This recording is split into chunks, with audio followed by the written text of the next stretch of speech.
Hello everyone, welcome to the class. I am Charanjit here from California Public School, Khukhrana. Today we are going to start our next chapter, that is inputs in Java. In this chapter, what we have to discuss? We have to discuss about the commands, what are the types of the commands there, and as well as we have to discuss about the methods to give the inputs to the program in the Java. So first of all, before starting this chapter, we have to discuss about the data processing. What is data processing? Yes, data processing is the technique that is used to convert our data after processing into information, or we can say that result or conclusion. Yes, so data processing is the technique to process our data, and after the processing it will be converted into the information or the result is displayed. What is the input processing output cycle? That is, we have to give the input to the program, and after the processing of that inputs, after the calculation, it returns some values, that is the output. Or there some maybe situations this output becomes the input of the next program. So this is the input processing output cycle, that is IPO cycle. Yes, before discuss about the input methods, how we can give the inputs to the program in the Java, we have to discuss about the commands. What are the commands? First topic we have to discuss commands. Commands are the non-executable statement in the Java. This cannot be executed by the interpreter. This statement is for the sake of the user. By the command statement, we can understand who is writing the program, what is the purpose of program, and what is the logic of the program. Sometimes the program is developed by another person and that program is used by the another person. So in that case, we have to mention the command statement to understand the purpose of the program, to understand the logic of the program, and what is the name of the person who developed that program. So for that we have to use the command section and command statements. There are three types of command statements: single line command,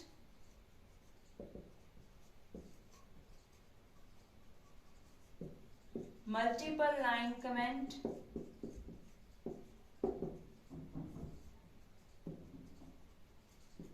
and third one is documentation command.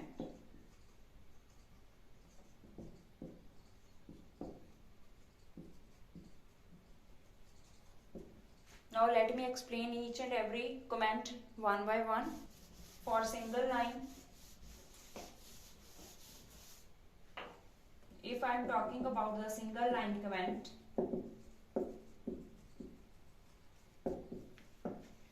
this command is represented in one line only, is expressed in one line. So we have to represent the symbol double slash to write the single line command. For example, logic of program, I am writing here. It starts with the double slash, so it's a single line command that is represented in one line only. Okay, we can use this in the separate line like this or like this also. If I am declaring a variable and I can write here the variable a is integer, we can use it as a separate line or we can use it in the continuation of the statement. After the semicolon, we can write this single line command. So if I am talking about the multiple line command, sometimes there is a need to express the information in the multiple lines. For example, we have to give the detail of the program like this. I have to represent the detail like this: my first program, then it accepts values, of integer and add that values. If I want to represent this information in the program by the comment section, then first option we have to use the single line comment. There are 3 comments that represents the information about the program, but instead of writing single line comment again and again, that is very tedious work, we have to use the multiple line comment like this. This multiple line comment is used by the slash star and ended by the star slash. Whenever compiler finds this symbol, so after that it will consider there is a multiple line comment. Whenever it finds star slash, then compiler knows there is a end of the multiple line comment.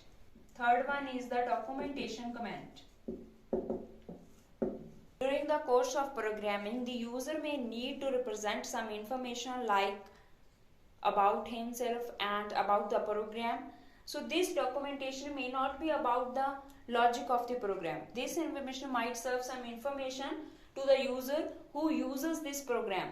The developer developed this program and after that user uses this program. So for user, the developer gives the information in the documentation comment section. So how it will be right?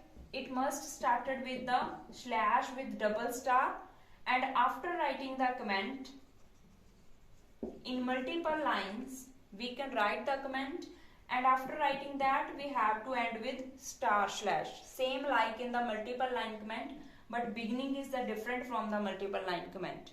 Whenever compiler finds slash double star, then it consider there may be a documentation comment that gives the information about the author or developer, about the program, about the use of the program.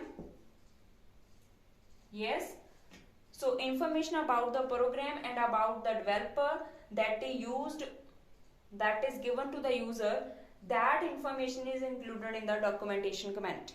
Now we are going to start our main topic, that is in the chapter 5th, that is inputs in Java. What are the methods to give the input values to our program at the execution time? So before the inputs in the Java, we are using like this in the programs. A is equal to 5, B is equal to 10. After that we are adding these values and print the result. Yes. If I am executing this code again and again, then what is the result after each execution? Always 15. C is equal to 15. This output is displayed every time whenever I call this program. So there is a static value 5 and 10 that is fixed in every execution. At every execution the values of A and B is fixed. A is 5 and B is 10. So this is the static value. The value is given at the compile time. But what we want at every execution we have to change these values so that result varies depending upon these values. So for that we have to use the input methods in Java. So that's why we are studying the input methods in Java, because we want to give the input values at the execution time to the program, so that the result varies according to the input values. Yes?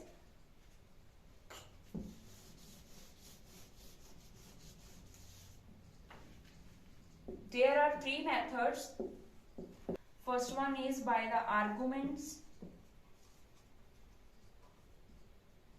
Second one is the by input stream reader class, and third one is by scanner class. There are 3 methods to give the input to the program at the execution time, at the dynamic time. So first of all we are going to discuss about the by the function arguments. So first is by the function arguments. What is function? That is the method that is used to perform some calculation on the data. And what are the arguments? These are the values on which we want to perform the calculation. In every program we are using public static void main is the method or function. So here we are using here string args. These are the arguments, command line arguments. How we use these command line arguments, now we will discuss about it. So here if I am writing here int a, then this is the body of the main in which we use the value of a. Suppose a is equal to a plus 10, and I want to print this value system dot out dot println, that is the value of a. So what is the meaning of this? A is the argument of the main function, main method. Method and functions both are the same thing.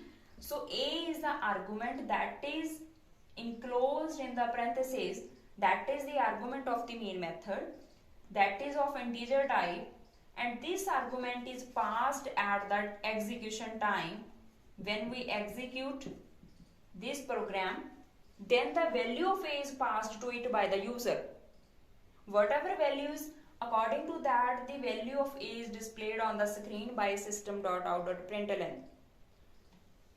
See students, after the compilation, when we want to run this program, we have to select option public static void main int a from the pop-up menu, and after that there is a dialog box is appeared. So there we have to give the value of a, like I am giving the value of a is 5. So according to that, this value is calculated 5 plus 10, 15. Result is shown 15. At the another time, if you insert the value is 15, then what is the result? 15 plus 10, 25. So at each and every execution, you can change the value of the a, and so that the result varies according to the input values. Is it clear? Why we use the input methods? Because if we want to execute the program at the different time, then we want the output may varies according to the input values. Input values is changed at every time by the user, then according to that input, result varies. Yes students, I am taking the another example. Here a program to add 3 numbers given by user at runtime or execution time, both things are same. So after that I have to mark the star slash, that is the multiple line comment. So if I am writing here the program for this public class add, I am taking the name of the class add, and I am writing here public static void main, and here I have to specify the arguments. I want the 3 numbers, so I am writing here int a, comma, int b, comma, int c. How many arguments are used? So we have to specify here. Okay. So after that I have to calculate the sum of these values. For that I am taking the sum variable, that is equal to a plus b plus c. I am going to print the result by println statement. Sum is equal to sum.